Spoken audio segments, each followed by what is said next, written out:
नमस्कार, स्वागत आप सभी का यूट्यूब चैनल नॉलेज टीवी। सभी हरियाणा वासियों के लिए ज़बरदस्त घोषणाएं, धमाकेदार घोषणाएं। आज 9 नवंबर रविवार सभी हरियाणा वासियों के लिए दिन भर की बड़ी खबरें, घोषणा, आदेश, ऐलान। क्या है पूरी जानकारी, आइए देखते हैं। हरियाणा की सबसे तेज़, सबसे सटीक जानकारी के लिए यूट्यूब चैनल नॉलेज टीवी को सब्सक्राइब जरूर कर लें।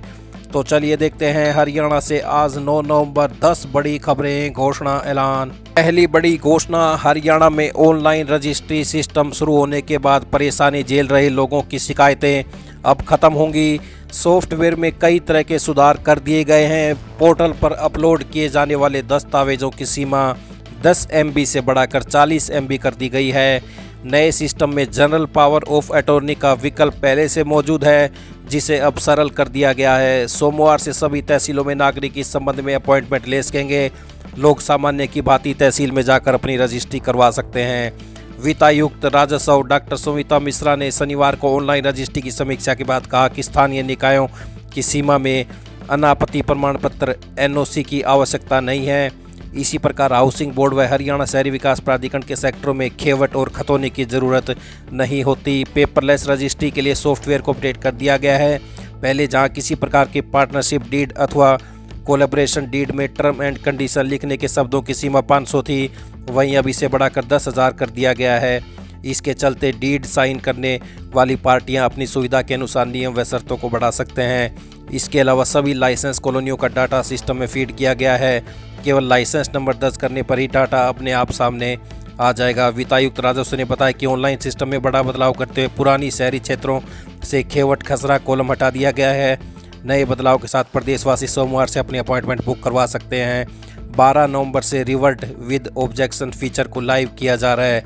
इसमें दस्तावेज संलग्न करने में कोई अतिरिक्त शुल्क नहीं लगेगा। अब नाम में थोड़े अंतर के कारण आवेदन को नहीं रोका जाएगा। अब तक कुल 2778 आवेदन प्राप्त हुए हैं। इनमें से 927 रजिस्ट्रियां हो चुकी हैं। तो 40 MB तक पोर्टल पर अपलोड हो सकेंगे दस्तावेज। पुराने शहरी क्षेत्रों से खत्म किया खेवट खसरा का कॉलम, लाइसेंसी कॉलोनियों का डाटा हुआ अपलोड। तो हरियाणा में अब आसानी से होगी पेपरलेस रजिस्ट्री। अपडेट हुआ ऑनलाइन सॉफ्टवेयर। राजस्व एवं आपदा प्रबंधन मंत्री श्री विपुल गोयल ने बताया कि प्रदेश के सभी रजिस्ट्री कार्यालय सुचारू रूप से कार्य कर रहे हैं। 1 नवंबर से शुरू हुई पेपरलेस रजिस्टर प्रणाली सफलतापूर्वक चल रही और संपत्ति पंजीकरण सेवाएं बिना किसी बाधा के जारी है। राज्य में किसानों को फल, सब्जियों, फूलों और मसालों की खेती के लिए सरकार अनुदान देगी। नए बाग लगाने पर किसानों को 24,500 रुपये से लेकर 1,40,000 रुपये तक प्रति एकड़ सहायता दी जाएगी। हालांकि बागवानी किसान अधिकतम 5 एकड़ तक की फसल के लिए ही अनुदान के पात्र होंगे। बागवानी में फलों के नए बाग लगाना, सब्जियों की खेती एकीकृत मॉडल के साथ करना, फलों की खेती, मसालों की खेती तथा खुशबूदार पौधों की खेती करना शामिल है। सब्जियों की खेती पर एकीकृत मॉडल के तहत 15,000 रुपये प्रति एकड़, अनुसूचित वर्ग के लिए 25,500 रुपये प्रति एकड़, मसालों की खेती पर 15 से 30,000 रुपये प्रति एकड़, फूलों की खेती पर 8 से 40,000 रुपये प्रति एकड़ तथा खुशबूदार पौधों की खेती पर 8,000 रुपये प्रति एकड़ अनुदान दिया जाएगा। अनुदान का भुगतान सीधे किसान के खाते में किया जाएगा। योजना का लाभ प्राप्त करने के लिए किसान मेरी फसल मेरा ब्यौरा पोर्टल पर पंजीकरण होना चाहिए और हॉटनेट के पोर्टल hothariana.gov.in पर पंजीकरण कर सकते हैं। तो ये बड़ी अपडेट, फल, सब्जियों, फूलों और मसालों की खेती के लिए मिलेगा अनुदान। हरियाणा के DGP OP सिंह ने गुरुग्राम में थार और बुलेट को दादागिरी का प्रतीक बताया है। उन्होंने कहा कि युवा इन गाड़ियों से स्टंट करते दिखाई देते हैं तो ऐसे वाहनों पर सख्त कार्रवाई होगी। तो अब होगी थार और बुलेट से स्टंट करने वालों पर कार्रवाई। DGP ने दिए कड़े निर्देश। PM नरेंद्र मोदी ने शनिवार को 4 वंदे भारत ट्रेनों को हरी झंडी दिखाई। इनमें फिरोजपुर से दिल्ली के लिए चलाई गई नई वंदे भारत ट्रेन का स्टॉपेज पानीपत, कुरुक्षेत्र और अंबाला कैंट में भी होगा। वंदे भारत ट्रेन नंबर 22462 और 61 का संचालन सप्ताह के 6 दिन होगा।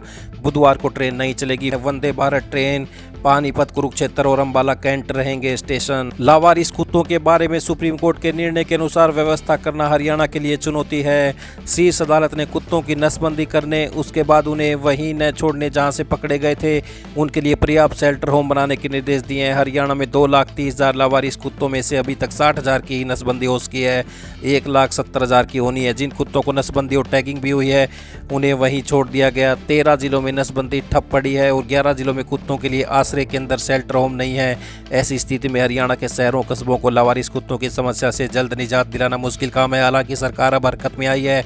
स्थिति यह है कि सार्वजनिक स्थानों, स्कूलों और अस्पतालों के पास झुंड में घूमते कुत्ते लोगों के लिए खतरा बने हुए। नारनौल, अंबाला, करनाल, भिवानी, चरखी दादरी, सिरसा, झज्जर, कैथल में कोई शेल्टर होम नहीं है। नसबंदी कार्यों में तेजी लाई जा रही है और इस सप्ताह अधिकारियों के साथ बैठक कर आगे की रूपरेखा तैयार की जाएगी। सरकार का लक्ष्य है कि जहां भी कुत्तों के लिए आश्रय स्थल नहीं है वहां नए केंद्र बनाए जाएं। प्रारंभिक चरण में लगभग 5000 कुत्तों को रखने की क्षमता वाले आश्रय स्थल तैयार किए जा रहे हैं। एजेंसियों से आवेदन मंगाए और बड़े शहरों जैसे गुरुग्राम में तीसरा आश्रय स्थल खोलने की प्रक्रिया शुरू हो चुकी है। ये कहना है विपुल गोयल, निकाय मंत्री हरियाणा। तो हरियाणा में 2,30,000 लावारिस कुत्ते, नसबंदी सिर्फ 60,000 की, 1,70,000 की नहीं हुई है नसबंदी। जिनकी हुई उन्हें भी वहीं छोड़ दिया गया जहां से पकड़ा था। तो 13 जिलों में रुका था नसबंदी का काम। सुप्रीम कोर्ट के निर्देश से हरकत में आई है सरकार। राज्य में अनुसूचित जातियों, एससी और अन्य पिछड़ा वर्ग ओबीसी के हजारों कॉलेज विद्यार्थियों की छात्रवृत्ति दस्तावेजों कमियों या फिर सत्यापन नहीं होने से लटकी हुई है। स्नातक और स्नातकोत्तर कक्षाओं में पढ़ाई कर रहे छात्रों को सरकार ने दस्तावेज ठीक करने का मौका दिया है। 2022-23 और 23-24 की छात्रवृत्ति के लिए 15 नवंबर और 2024-25 की छात्रवृत्ति के लिए 15 दिसंबर तक दस्तावेज ठीक कराए जा सकते हैं। सामाजिक न्याय तथा अंत्योदय विभाग ने इस संबंध में आदेश जारी करते हुए स्पष्ट किया कि निर्धारित तिथियों के बाद किसी भी लंबित पोस्ट मैट्रिक छात्रवृत्ति का भुगतान नहीं किया जाएगा। सभी सरकारी और निजी विश्वविद्यालयों के साथ ही कॉलेज प्राचार्यों को तुरंत प्रभाव से पोस्ट मैट्रिक स्कॉलरशिप के लंबित मामले निपटाने के निर्देश दिए गए हैं। केंद्र सरकार द्वारा दी गई योजनाओं के तहत यह पोस्ट मैट्रिक छात्रवृत्ति दी जाती है। वहीं उच्चतर शिक्षा निदेशालय की ओर से सभी कॉलेजों के नोडल अधिकारियों से कहा गया कि वे दावों की सत्यापन प्रक्रिया में तेजी लाएं और शैक्षणिक सत्र 2022-23 से 24-25 तक के लंबित कार्यों का तत्काल निपटान करें। तो कॉलेज छात्रों की पोस्ट मैट्रिक छात्रवृत्ति अटकी, निर्धारित तिथि तय कर दी गई है, उससे पहले ठीक करवा लें। देश के पर्वतीय इलाकों में हो रही जबरदस्त बर्फबारी का असर प्रदेश के मैदानी क्षेत्रों में साफ दिखाई दे रहा है। बर्फबारी का असर प्रदेश के हिसार जिले में देखने को मिला है। पिछले 2 दिन में हिसार का रात्रि पारा 10 डिग्री सेल्सियस से नीचे चल रहा है। IMD के अनुसार शनिवार को हिसार जिले का न्यूनतम तापमान 7.7 डिग्री दर्ज किया गया, जो कि महेंद्रगढ़ के बाद सबसे कम है। महेंद्रगढ़ का न्यूनतम पारा 7.6 डिग्री दर्ज किया गया है। तो मौसम वैज्ञानिकों के अनुसार अगले 24 घंटे में मौसम आमतौर पर खुश्क रहने की संभावना है। तो पहाड़ी इलाकों में बर्फबारी से बढ़ी ठंडक। प्रदेश में महेंद्रगढ़ सबसे ठंडा रहा 7.6 डिग्री। हरियाणा से लंबी दूरी के रूटों पर संचालन के लिए राज्य परिवहन विभाग ने वोल्वो बसों की खरीद के प्रस्ताव में बदलाव किया है। अब डीजल वाली वोल्वो बसों के स्थान पर इलेक्ट्रिक सुपर लग्जरी बसें खरीदी जाएंगी। पहले 18 बसें को खरीदने की योजना थी, लेकिन अब करीब 25 सुपर लग्जरी बसें खरीदने का फैसला लिया गया है। एक बस की कीमत करीब 1,80,00,000 रुपये बताई गई है। हरियाणा राज्य परिवहन विभाग के महानिदेशक इन लग्जरी बसों की खरीद के प्रस्ताव को सहमति दे चुके हैं और उन्होंने इस प्रक्रिया में पारदर्शिता के लिए विभागीय मंत्री अनिल विज और सरकार से मंजूरी लेने के लिए कहा है। तो रोडवेज के लिए अब इलेक्ट्रिक सुपर लग्जरी बसें खरीदी जाएंगी। हिसार से बड़ी अपडेट। बरवाला शहर के बाईपास पर मतलोडा बनभोरी उचाना रोड पर बने NH-52 के ओवरब्रिज के साथ सर्विस लेन बनाने की मांग पूरी हो गई है। भारतीय राष्ट्रीय राजमार्ग प्राधिकरण NHAI ने इसको लेकर अपनी सहमति दे दी है। तो बरवाला में बनभोरी रोड बाईपास ओवरब्रिज पर बनेगी सर्विस लेन। तो ये बड़ी अपडेट। ये सभी हरियाणा वासियों के लिए आज दिन भर की बड़ी खबरें, घोषणा, ऐलान।